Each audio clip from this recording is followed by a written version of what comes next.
চলেন আজ পুরাতন একটি সেফটি পিন দিয়ে নতুন একটি আংটি বানাই। আসসালামু আলাইকুম, কেমন আছেন সবাই? আশা করি অনেক অনেক ভালো আছেন। আমি আলহামদুলিল্লাহ বেশ ভালো আছি।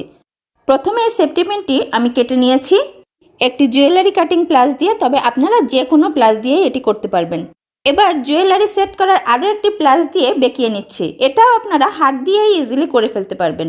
দেখতেই পাচ্ছেন একটি সিগনেচার পেনের সাহায্যে এক মাথায় রাউন্ড শেপ করে নিলাম।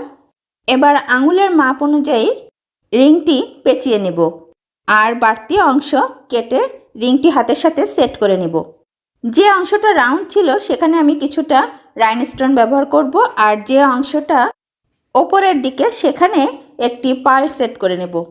যেহেতু এটি একটি টুইস্ট রিং, তাই ছোট বড় হয়ে গেলে কোনো সমস্যা নেই, হাত দিয়ে চেপে সেটা সেট করে নেওয়া যাবে। এই তো খুব সহজে মাত্র কয়েক মিনিটে ঘরেই তৈরি হয়ে গেল ইউনিক ডিজাইনের একটি আংটি।